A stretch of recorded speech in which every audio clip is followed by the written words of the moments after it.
ہمارے ساتھ سینئر سیاستدان محمد علی درانی صاحب موجود ہیں۔ درانی صاحب، thank you so much for your time, welcome to Suno Pakistan. سر، یہ کہیے گا کہ صوبوں میں تو حکومت سازی کا عمل شروع ہو چکا ہے، مگر قومی اسمبلی کا اجلاس تاخیر کا شکار ہے، اور صدر کا یہ موقف ہے کہ پہلے سنی اتحاد کی مخصوص نشستوں کا فیصلہ کیا جائے، پھر قومی اسمبلی کا اجلاس بلایا جائے گا۔ تو کیا صدر پاکستان کا اجلاس نہ بلانے کا فیصلہ درست ہے؟ بسم اللہ الرحمن الرحیم۔ دیکھیں جہاں تک سوال ہے اس وقت جو پولیٹیکل پروسیس آگے بڑھا ہے، تو اس میں تو یہ ہے کہ جو کینڈیڈیٹس پنجاب میں یا سندھ میں جیتیں گے وہ پہلے سے ہی وکٹری سٹینڈ پہ کھڑے ہیں۔ اب اسی کنڈیشن میں قومی اسمبلی کا اجلاس بھی بلانا چاہتی ہے آئندہ متوقع حکومت، تو وہ بلا سکتے ہیں، کیونکہ دیکھیں جب تک آپ تمام سیٹیں مکمل نہیں کرتے، جب تک آپ تمام ممبرز کے اگینسٹ آنے والے جو اسپیشل سیٹس کے اوپر آنے والے ممبرز ہیں ان کی آمد یقینی نہیں بناتے، تو اس کا مطلب یہ ہے کہ آپ جو پولیٹیکل پروسیس ہے اس کی ڈیموکریٹک فیس کو جو ہے وہ گہنا رہے ہیں۔ اس کے ساتھ ایسے الیکشن جو بھی قوانین ہیں ان کی روح سے تو قومی اسمبلی کا بھی ہو جائے گا غصہ کرنے کی یا نہ کرنے کی۔ اگر کوئی حیثیت پہ بیٹھا ہوا فرد ہے، اس کی ایک رائے ہو سکتی ہے، وہ اپنی رائے دے رہے ہیں۔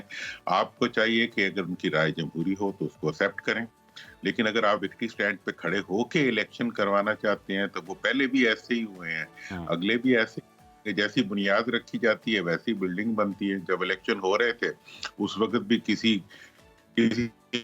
پارٹی کی ٹائیں باندھی ہوئی تھی، آنکھوں پہ پٹی باندھی ہوئی تھی، عوام کو جو ہے وہ مطلب اندھیرے میں چلنے پہ مجبور کیا جا رہا تھا، پھر بھی انہوں نے اپنے آپ کو اسرٹ کیا۔ اب پارلیمنٹ میں چلے گئے تو پارلیمنٹ میں بھی وہی روش جاری ہے۔ جی بالکل، جمہوری عمل ہے، جو ایک سیاسی عمل ہے وہ چلتا رہے گا، وہ چلتے رہنا چاہیے، اور یہ بھی بات آپ کی درست ہے کہ جس طرح سے صوبائی اسمبلیوں میں سلسلہ آگے بڑھ رہا ہے، معاملات آگے بڑھ رہے ہیں، تو اسی طریقے سے انتظار کرنا چاہیے کہ جو قومی اسمبلی کا اجلاس ہے وہ بھی بلایا جائے گا، اور پھر یہ بھی درست نشاندہی ہے جس طریقے سے اجلاس بلایا جانا چاہیے وہ تو ٹھیک ہے، لیکن ساتھ ہی ساتھ جو مخصوص نشستوں کا معاملہ ہے وہ بھی حل ہونا چاہیے۔ درانی صاحب، یہ بتائیے گا کہ جو آنے والی حکومت ہے اس سے متعلق کئی یہ دعوے بھی کیے جا رہے ہیں کچھ لوگوں کی جانب سے کہ یہ حکومت 2 سال چلے گی، کچھ یہ کہہ رہے ہیں کہ یہ حکومت صرف 18 ماہ کی ہے۔ تو آپ کا ایک سیاست کا تجربہ ہے، سینئر سیاستدان ہے، تو آپ کو اس حکومت کا جو مستقبل ہے وہ کیا لگتا ہے؟ دیکھیں، یہ میں یہ بات کافی عرصے سے کہہ رہا ہوں کہ یہ ایک ایسی حکومت ہے جو کہ الیکشن سے پہلے ہی، یہ وہ الیکشنز تھے جو الیکشن سے پہلے ہی متنازع ہو گئے تھے۔ پاکستان کی تاریخ میں ہر الیکشن کے اوپر اعتراضات تو اٹھائے جاتے، لیکن وہ متنازع مکمل طور پہ نہیں ہوئے۔ اس سے پہلے 77 کے انتخابات تھے جس کے بارے میں یہ رائے تاریخی طور پہ پائی جاتی، میں تاریخ کا طالب علم ہوں، سیاسی تاریخ کا طالب علم ہوں، کہ 77 کے الیکشن ہونے سے پہلے ہی متنازع ہو چکے تھے، اس لیے نہیں چل سکتے۔ آج جو 2024 کے الیکشن ہوئے ہیں، یہ الیکشن ہونے سے پہلے بھی متنازع رہے، الیکشن کے دوران بھی متنازع رہے، اور الیکشن کے نتائج کے وقت بھی متنازع ہوئے۔ تو ایسی صورتحال میں یہ جو بھی چیز اس وقت جو سارا سیٹ لگایا گیا ہے، اور پھر جو اس وقت نمبرز ہیں ان دا پارلیمنٹ، اس میں جو وزیر اعظم بن رہا ہے وہ he will be like a puppet، کیونکہ اس کے پاس اکثریت ہوگی، اور جو وزیر اعظم جس کے پاس اکثریت نہیں ہوگی وہ اس کی حیثیت ایسے ہی ہوگی، تو وہ کیسے حکومت چلائے گا؟ مطلب حکومت چلانے کے لیے جو بنیادی ریکوائرمنٹ ہوتی ہے وہ ہاؤس کے اندر میجورٹی کی ضرورت ہوتی ہے۔ اس لیے میں تو ان سے چیخ رہا ہوں اور بار بار اصرار کر رہا ہوں کہ بھئی آپ نے ان حالات میں جو حکومت بنانی ہے وہ نیشنل یونٹی گورنمنٹ بنائیں، سب پارٹیوں کو بلائیں، اور بلا کے ایک دفعہ نیشنل یونٹی گورنمنٹ بنا کے 5 سال کے لیے ملک کی معیشت اور ملک کی پالیسیز کو اسٹریٹننگ کے لیے یوز کریں، آپس میں ایک دوسرے کو برداشت کریں۔ جس پارٹی کو سب سے زیادہ ووٹ ملے ہوں اس کو وزارت عظمیٰ دیں، باقی سب اس کے ساتھ مل کے کام کریں۔ 5 سال، صرف 5 سال ملک کے لیے، اس ملک کے عوام کے درانی لیے، صاحب، نوجوانوں۔ میرا اگلا سوال بھی اسی سے ریلیٹڈ ہے، جو آپ نے بھی اکثریت کی بات کی کہ وزیر اعظم کو اکثریت حاصل نہیں ہوگی، तो ये कहिएगा कि अब ज़ाहिर है डिफ़िकल्ट डिसीजंस लेने पड़ने हैं, मईशत के लिए सख्त फ़ैसले करने पड़ेंगे, तो जब अक्सरियत नहीं होगी तो ये फ़ैसले किस तरह से होंगे? देखिए, इन फैसलों के बारे में एक तरीका तो ये होता है कि ये किसी जमहूरी अमल के ज़रिए होते हैं। तब तो वो एक जमहूरी प्रोसेस होता है। अब हुँ, ये फैसले अगर करने होंगे तो एस्टेब्लिशमेंट को करवाने पड़ेंगे। और चूंकि पॉलिटिकल जो फोर्सेस हैं उनके अंदर तो इतनी जान ही नहीं है, ना उनके पास वो नंबर्स हैं। मतलब अगर आप ऐसे लगता है कि अगर प्रेसिडेंट हाउस को आप ऊपर रखते हैं और प्राइम मिनिस्टर हाउस नीचे हो, तो एक ऊपर से एक पुतली तमाशा होगा। जो रजारी साहब पुतली हिलाएंगे तो उनको शहबाज साहब को उसी तरह हिलना पड़ेगा, क्योंकि अक्सरियत उनके पास उनके बगैर बनती नहीं है।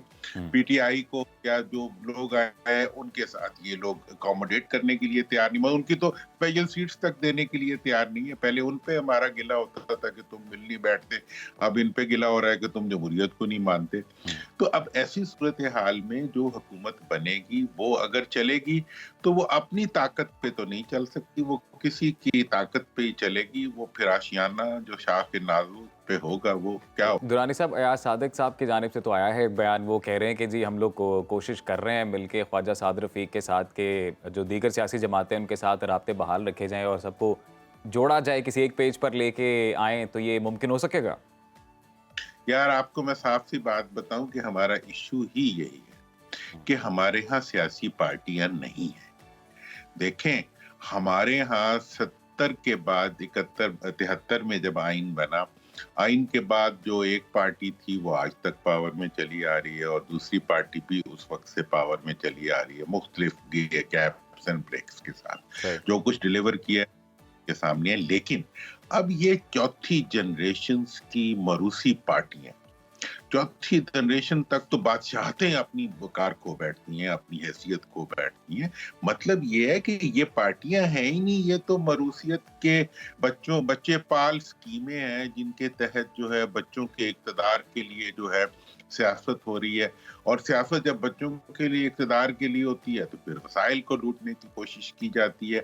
अवाम प्रायोरिटी, अवाम को कोई अपना बच्चा नहीं समझ रहा, अवाम को कोई अपना वो नहीं समझ रहा, ऑब्जेक्टिव नहीं समझ रहा। ऑब्जेक्टिव जो है वो अपनी औलाद का मुस्तकबिल है, तो औलाद का मुस्तकबिल फिर जमहूरियत तो नहीं लाता ना। लेकिन दुरानी साहब, जमहूरियत का अभी इंतखाबात हुए तो अवाम ने इन्हीं जमातों को तो वोट दिया ना, फिर अवाम में कहीं ना कहीं तो एक्सेप्टेंस है इस मौरूसियत की, हाँ, अगर हम बात करें तो। मैं आपको ये बात इससे आपकी इस बात से इस हद तक एग्री करूंगा कि 2018 तक के जो इलेक्शंस हुए उनमें और उससे पहले वाले इलेक्शन में थोड़ा बहुत होता रहा, ऑब्जेक्शंस भी होते रहे, पंचर भी लगते रहे, सब कुछ होता रहा, लेकिन उसके बावजूद अवाम जो थे वो रिस्पॉन्ड करते थे आने वाली हुकूमत को। लेकिन जो 2024 के इलेक्शन हुए हैं सही। इनके बारे में अगर कहा जाए इनका रिजल्ट वही है जो अवाम ने वोट दिए हैं, तो ये अवाम के साथ नाइंसाफी होगी। सही। का ये रिजल्ट नहीं था। अगर ये रिजल्ट होता तो फिर किसी पार्टी का इंतखाबी निशान ना छीनना पड़ता, इंडिपेंडेंट कैंडिडेट्स ना लाने पड़ते, अब आपको कंप्यूटर सिस्टम ना बिठाना पड़ता, आपको इलेक्शन डिले ना आपको रिजल्ट्स डिले ना करना पड़ता। ये जो सब कुछ मैनेजमेंट हुई है, ये मैनेजमेंट की वजह से इस दफा जो इलेक्शन हुए हैं, मैं आपको बड़ी वजाहत से बताऊं कि पहली दफा पंजाब और केपी के, हत्ता के सिंध के अवाम ने इलेक्टेबल्स और मुस्तकबिल की हुकूमत के इशारों को मानने से इनकार किया है और उन्होंने वोट जो दिया है वो अपनी स्वीट विल पे दिया है, अपनी ख्वाहिश के मुताबिक दिया है। इसलिए जब आप अवाम की राय को रौंदते हैं तो उसके नतीजे में जो जमहूरियत आप निकालने की कोशिश करते हैं वो हकीकत में आप अपने मुस्तकबिल को रौंद रहे होते हैं। अवाम से लड़के फिर जमहूरियत की बात ना करें, फिर बादशाहत ले आए तो माशाल्लाह फिर हम सब लोग ही ताउन करेंगे, अवाम बेचारे भी मजबूर हो जाएंगे, सब कुछ। तो थाने की जोर पे जमहूरियत करना, ये जो तो है दुरानी साहब, मुझे फिर यानी ये कि जो पॉसिबल नजर। मौजूदा सियासी निज़ाम है या जो मौजूदा सियासी ढांचा है, जो दरपेश चैलेंजेस हैं इस मुल्क को, उस निज़ाम में तो उनका हल नहीं है, तो क्या फिर कोई और सियासी निज़ाम होना चाहिए? देखिए, सियासी निजाम तो है ही जमहूरियत, सही। और आज दौर में मुरवजा तौर पे जमहूरियत से बेहतर कोई निजाम नहीं है जिसमें बेशक। आप, लेकिन जमहूरियत होती किस चीज का नाम है? अवाम के वोट का नाम है ना। हम्म, कहाँ है अवाम का वोट? कहाँ रिफ्लेक्ट हो रहा है अवाम का वोट? आप आज जाके देख लें, अवाम में खड़े हो जाएँ, जाके आप कैमरा पकड़ें और चले जाएँ, फिर चला सकें या ना चला सकें, हुँ। अवाम से जाके पूछ लें अवाम क्या कह रहे हैं। अवाम का कोई भी सेगमेंट जो है, जब इतनी बड़े पैमाने के ऊपर अवाम की राय के अलरग़म कोई चीज़ बनाई जाती है, ये अभी आप देख लें ना असेंबलियों में क्या आ रहा है, भई एक बंदे इलेक्ट होके आ गए हैं, वो चलो एक पार्टी बेचारों ने अपनी छोड़ दी, दूसरी पार्टी में चले गए, तो आप उनको कम से कम उनकी रिज़र्व सीटें तो दे दें। हुँ। आपने टाँगें भी बाँधनी है, आँखों पे पट्टी बाँधनी है, गले में भी ज़ंजीर डालनी है और उसके बाद आपने कहना है दौड़ के दिखाओ, कितना दौड़ते हो। लेकिन वो तो उसके रिज़र्व सीट्स तो मिल जाएँगी दुरानी साहब। आज तो ईसीपी का अहम इजलास भी होने जा रहा है और फिर जो प्रेसिडेंट है उसको जब सामने रखें तो रिज़र्व सीट्स तो नहीं छीनी जा सकती किसी भी तरीके से, वो तो मिल जाएँगी। तो उसके बाद आप सिचुएशन कुछ डिफरेंट देखते हैं? देखें जी, मैं तो डिफरेंट डेफिनेटली मेरा तो आज भी ये ख्याल है कि आप जैसे आपका जो सवाल है कि आगे कैसे बढ़ें, हुँ। आगे बढ़ने का आज भी एक ही तरीका है कि पीएम मियां साहब, शहबाज साहब जाएं, जरदारी साहब जाएं और जो बाकी लोग हैं थर्ड पार्टी जो है उससे जाके बातचीत करें और उन्हें कहें जी कि आए आप सिस्टम में शामिल हो, जो भी हुकूमत बन रही है और आपको जो उनका जो ग्रीवियंसेस हैं उनको एड्रेस करें, उनका नाम उनको दें, उनकी सीटें उनको दें। आप देखिए सूबाई असेंबली के इलेक्शन आज हो जाएंगे जी, जी। और उसके अंदर स्पेशल नॉमिन उन्हें नहीं मिली होंगी। मतलब देखें ये तो आप ऐड ऑन कर रहे हैं हुकूमत के ऊपर, नेगेटिव लोड जो है उसको कॉन्स्टेंटली बढ़ाते जा रहे हैं। हर कदम जो है वो जमहूरियत के बजाय अच्छा, दुरानी साहब जाते-जाते जमहूरी एक और अहम सवाल का जवाब देते जाइएगा कि नून लीग की जानिब से एक बिहेवियर सामने आ रहा है कि जी ज़बरदस्ती उन्हें ये हुकूमत जैसे दिलवाई जा रही है। अब वो इतने खुश नहीं हैं, तो क्या लगता है आपको ज़बरदस्ती कोई हुकूमत दिलवाई गई है उन्हें? देखिए जी, मैं तो ये समझता हूँ कि उन्होंने जबरदस्ती हुकूमत ली है, अच्छा। दिलवाई नहीं गई।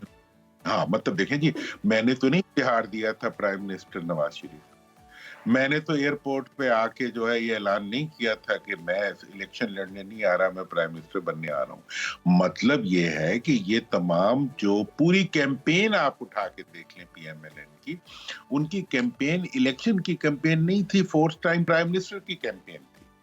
तो अब एक राइट। तो ये है कि लीडरशिप को ये बहुत बड़ा चैलेंज है कि उन्होंने अपने प्राइम मिनिस्टर के कैंडिडेट को भी मतलब भरवा दिया या वो उनमें इतनी वो है गट्स वो है जिसे कहते हैं अंदर से एक एहसास है कि उन्होंने उस एहसास के तहत जो है अपने आप को विड्रॉ कर लिया, क्योंकि बाद लोग इतना नेगेटिव लोड नहीं ले सकते। हुँ। तो फीलिंग ऐसे होती है कि मियां नवाज शरीफ साहब ने ये महसूस किया कि इतनी मनफी जिसे कहते हैं सूरत हाल के अंदर, इतनी अवामी रिएक्शन के अंदर मुझे आगे नहीं आना चाहिए, वरना वो भी प्राइम मिनिस्टर बन सही। सकते थे, लेकिन उन्होंने नहीं बनने का फैसला किया। तो लिहाजा इस आपका ये कहना वक्त है कि जो मसाइल हैं इस वक्त मुल्क और कौम को जो दरपेश चैलेंजेस हैं, उनका हल कौमी हुकूमत है? उनका हल नेशनल यूनिटी में, फिर कौमी हुकूमत और नेशनल यूनिटी गवर्नमेंट में, नेशनल यूनिटी गवर्नमेंट एक इंटरनेशनल लेवल पे एक एक्नॉलेज टर्म है जिसको मुश्किल में जमहूरी मुल्कों ने अख्तियार किया है। ये ब्रिटानिया ने किया, जर्मनी ने किया, इसने साउथ अफ्रीका ने किया, आयरलैंड में बहुत सी मिसालें दे सही। सकता हूँ।